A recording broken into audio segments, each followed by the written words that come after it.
The accusation reaches her before the Duke does. It comes folded into politeness, carried on the careful tone men use when they want a wound without appearing cruel. She hears it first in the council antechamber, whispered just loudly enough to travel. She's become a distraction. Not shouted, not even spoken with anger. Spoken like a fact already agreed upon. She keeps walking. Her boots strike the stone floor in steady rhythm, neither hurried nor defiant. She does not turn her head. She does not correct the speaker. She files the words away where she keeps everything else that might be useful later. Distraction. It is an easy word. A lazy one. A word that requires no proof. The council chamber doors stand open, sunlight spilling across the long table, where the city's future is usually decided in ink and quiet voices. She takes her place at the far end, unrolling her documents with practiced calm. The Duke has not arrived yet. That matters. When he enters, the room shifts in the way it always does. Not because he demands attention, but because he carries decision with him. He does not look immediately at her. He acknowledges the council as a whole, nodding once before taking his seat. Begin, he says. The reports proceed in orderly fashion. Grain shipments, wall repairs, river tolls. She speaks when it is her turn, concise and precise, offering figures without embellishment. No one interrupts her. No one challenges her. Yet the atmosphere is different. She feels it in the pauses after she finishes speaking, in the way eyes flick to the Duke before moving on, in the way Councillor Bram clears his throat twice before raising the next point. My lord, Bram says smoothly. There is concern among the wards. The Duke looks up. About focus, Bram replies. Recent decisions have shifted priorities. The word hangs there. The Duke's expression does not change. Be specific. Bram inclines his head. Certain initiatives have advanced rapidly. Others have stalled. She does not look at Bram. She looks at the Duke. And the cause? The Duke asks. Bram hesitates just long enough to be noticed. There is a perception, he says carefully, that your attention has been divided. Silence settles. She feels it then. Not heat, not fear, but clarity. This is not about policy. This is about her. The Duke leans back slightly in his chair. Divided how? Bram spreads his hands. Your reliance on a single advisor has grown, pronounced. She does not flinch. The Duke's gaze shifts to her now, not defensively, not apologetically. Assessing. Reliance, he repeats. Yes. And you believe this reliance is unfounded. I believe, Bram says, choosing his words with care, that proximity can cloud judgment. There it is. The Duke does not respond immediately. Instead, he turns to her. Do you wish to respond? He asks. The room stills. She considers the question, then shakes her head once. No, she says. Not yet. The Duke nods. Very well. He turns back to Bram. You've accused her of distraction, he says evenly. Present evidence. Bram opens his mouth, then closes it again. There are no figures to support this claim, the Duke continues. No missed deadlines. No failed negotiations. No loss of revenue. He gestures toward the documents on the table. On the contrary, he says, every advancement you call rapid was overdue. A murmur ripples through the council. Bram's jaw tightens. Even so, perception is not policy, the Duke cuts in. Silence. You will not undermine a capable advisor because her effectiveness unsettles you, he continues. And you will not call her a distraction to disguise discomfort with change. The Duke rises. Not abruptly, but fully. She is not incidental to my governance, he says. She is essential to it. The word lands with finality. The council does not argue. They adjourn shortly afterward, the room emptying in uneasy quiet. She gathers her papers slowly, deliberately, aware of the eyes on her back.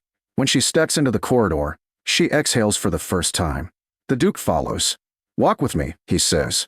They move through the keep together, not toward his chambers, not toward hers, but outward, toward the long ramparts overlooking the eastern ward. The afternoon light casts the city in warm tones below, rooftops layered like scales. They'll push harder now, she says. Yes. And they'll frame it as concern. Yes. And they'll say I've compromised you. He stops walking, turns to face her fully. You have not, he says. That won't matter to them. No. She studies his face, searching for something she does not quite name. You didn't have to do that, she says. Yes, he replies. I did. And you didn't consult me. No. A pause. I assumed, he says, that you would prefer clarity to caution. She considers that. I would, she admits. They resume walking. The problem, she says, is not that they think I distract you. No, it's that they think I'm removable. The Duke's gaze hardens. They're testing whether I'll choose convenience, he says. And if you did, they'd test again. And again. Yes. They stop at the far end of the rampart, where the city wall curves toward the river.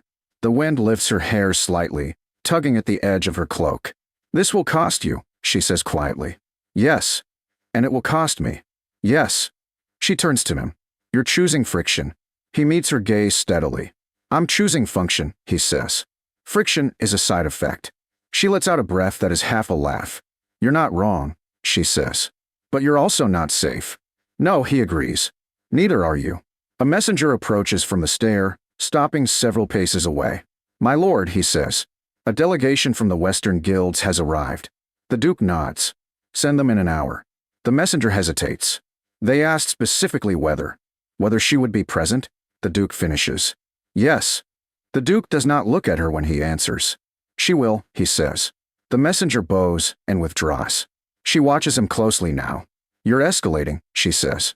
Yes. And you're doing it deliberately. Yes. She considers the city below, the people moving through streets that will feel the ripple of this choice long before they understand it. They call me a distraction, she says. He turns to her. And I called you essential, he replies. Because the city needs to understand a difference. A long moment passes. You're changing the rules, she says. He nods once. They needed changing. She studies him. This man who could have kept peace by softening, by deflecting, by letting the accusation stand without answer. Instead, he has drawn a line. Then let's be clear, she says. If you do this, you don't get to step back later. I won't. And if they come for you harder, I'll stand. And if they try to isolate me, I'll remove the isolation. And if they demand a sacrifice, the Duke's voice is steady. Then it won't be you. The certainty in his answer settles something deep in her chest.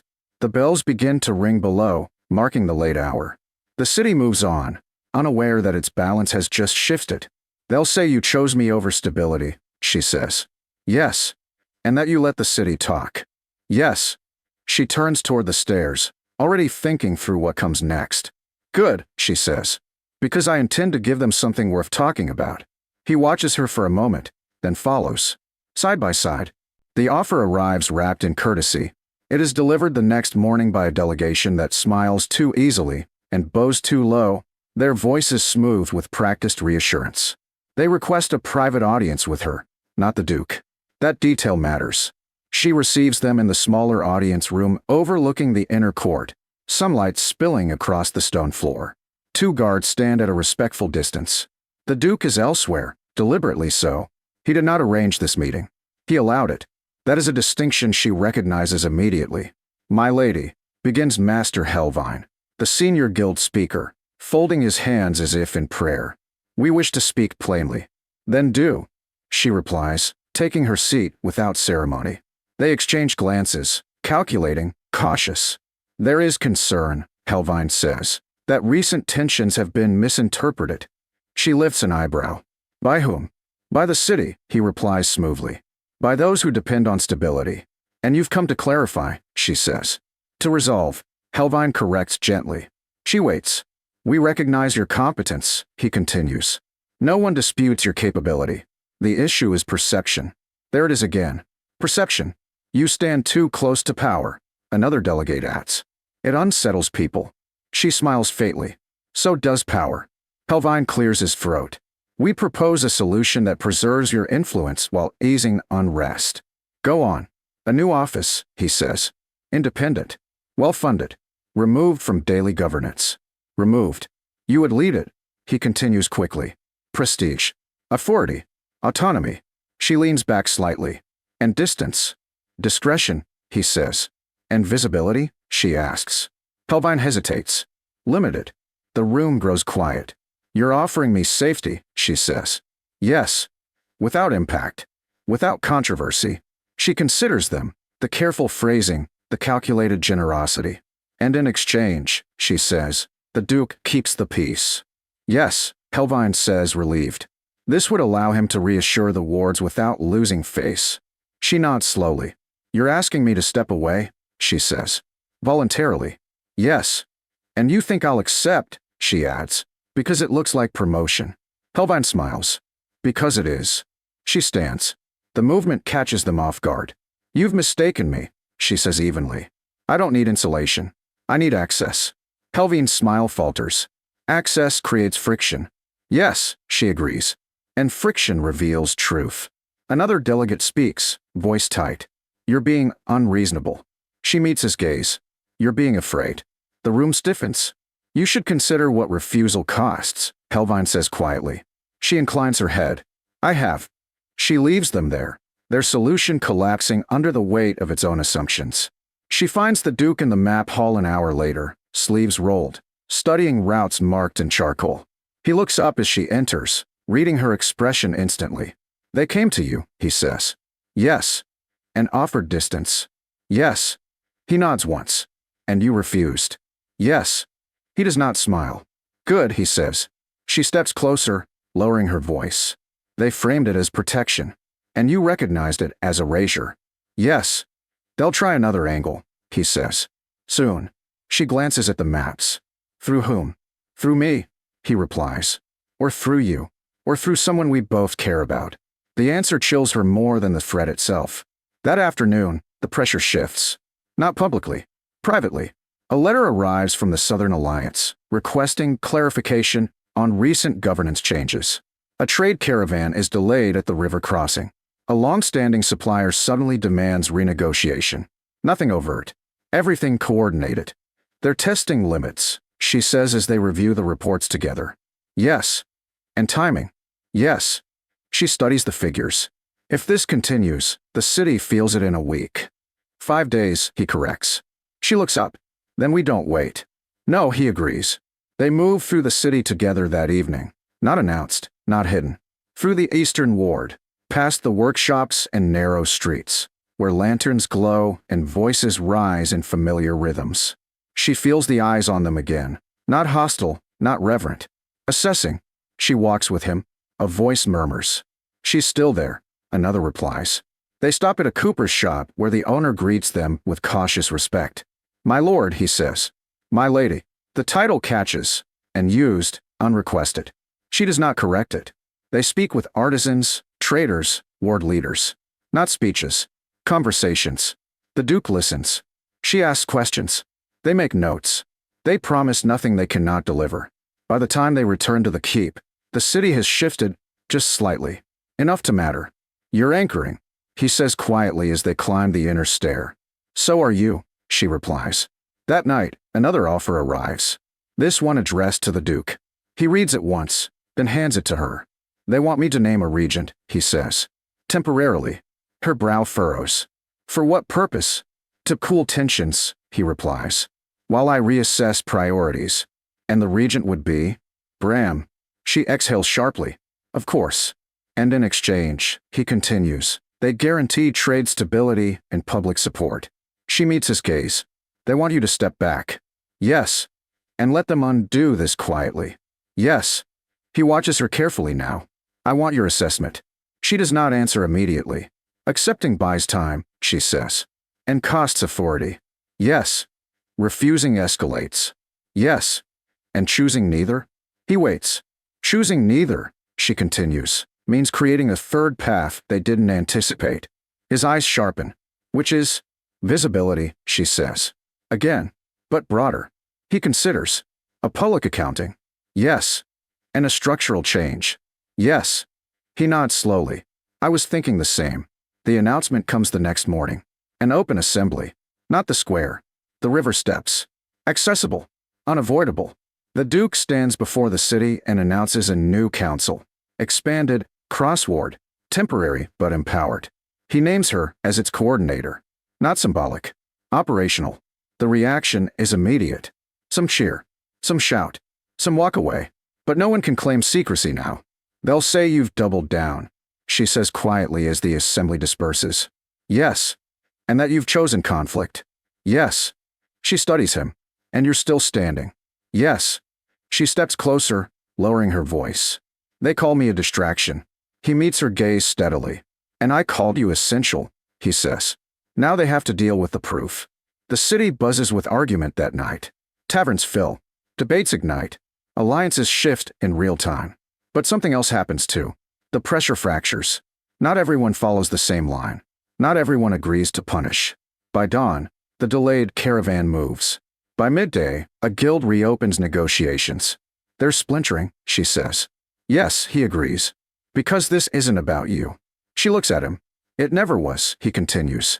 It's about control. She nods slowly. And you've taken it away from them. For now. She studies his face, the lines of fatigue there, the steadiness beneath. You didn't have to do this, she says again. Yes, he replies. I did. That evening, they stand on the eastern wall, watching the river catch the last light. They'll try one more time, she says. Yes. And it won't be subtle. No. She turns to him. Then when it comes, don't soften.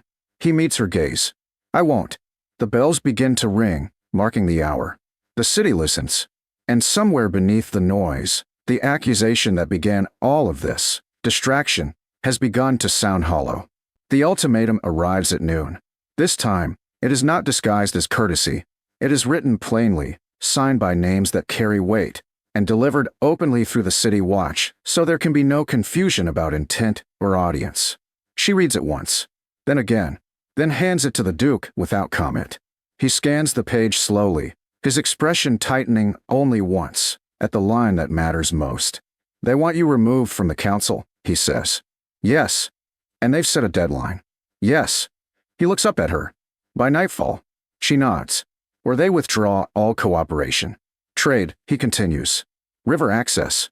Guard coordination. Everything that makes the city function. He folds the letter carefully, as if precision might contain its arrogance. They believe they've cornered us, she says.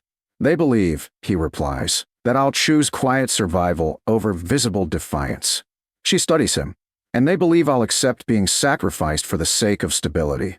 He meets her gaze steadily. Will you? No. He nods once. Good. They do not argue. They do not negotiate. They prepare. The Duke calls for an assembly. Not tomorrow, not later. Now. The bells ring out across the city, louder and longer than usual, summoning not just officials but citizens. The square fills quickly, urgency rippling through the streets. She stands beside him as he waits, the letter folded in his hand. This will end things, she says quietly. Yes. And there will be consequences. Yes. And no quiet repairs afterward. No. She exhales slowly. Then let's do it properly. The Duke steps forward when the square has filled to its edges.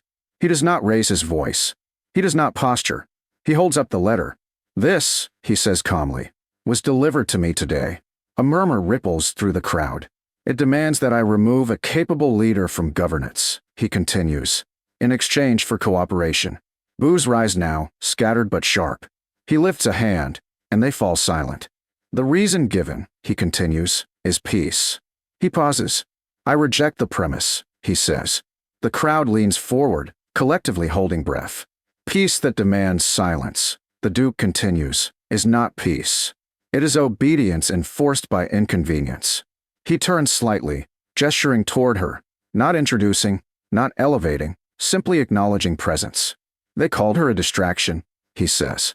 They were wrong. She steps forward, not to be displayed, to speak.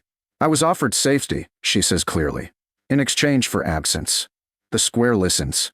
I was offered authority, she continues, without proximity. A pause.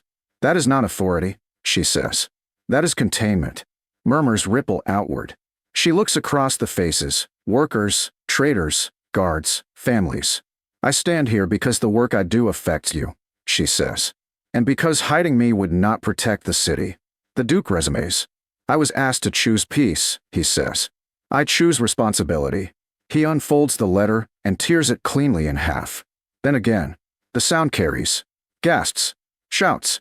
A wave of reaction breaks across the square. By nightfall, he continues calmly. We will know who believes governance should be decided by threat. He lets the pieces fall. Those who withdraw cooperation, he says, withdraw influence. The meaning is unmistakable. This city will function, he continues, with or without those who believe disruption is leverage. He steps back. She does not. She raises her voice, not louder, but clearer. This is not a seizure of power, she says. It is a refusal to surrender it. The square erupts, not chaos, but argument. Debate ignites openly now. People shout questions, accusations, support. The Duke does not silence them. He lets the city hear itself. By dusk, the fracture is visible. Some guilds announce withdrawal. Others do not. Some ward leaders step forward publicly to affirm support. Others hesitate. The city does not collapse. It adjusts. That night, they walk the streets together, not guarded, not hidden. Lanterns glow in windows. Conversations hush as they pass, then resume at a different pitch. They expected fear, she says. Yes. And they got defiance. Yes. They stop at the river steps, watching the current slide darkly past. You didn't save me, she says quietly. No. You didn't shield me. No. You stood with me. Yes. She turns to him. That's why this worked. He meets her gaze. That's why it had to. The final test comes just before midnight. A messenger arrives breathless, face pale. My lord, he says. The Western Guild has reopened trade. A moment later, another. The River Ward will not withdraw guards. Then another. The Southern Alliance requests renegotiation. The ultimatum fractures under its own weight. Not everyone yields. Enough do. By dawn, the city functions. Not smoothly, but openly. She stands on the balcony overlooking the square as the first light spills across stone. They'll say you chose me over peace, she says. He joins her. Posture easy now, the tension finally eased. They'll be wrong, he replies. I chose a peace that doesn't require erasure. She considers the city below, moving, arguing, alive. And they'll talk. Yes. She smiles faintly. Let them. The Duke turns to her fully now. You are no longer a question, he says. Or a test. She meets his gaze. And you're no longer negotiating with ghosts. No. They stand there as the bells ring, not summoning, not warning, marking the hour. This was never a story about romance hidden behind walls. It was about refusing to diminish competence for comfort. About choosing someone publicly, not as indulgence, but as principle. They called her a distraction. The Duke called her essential. And the city learned the difference.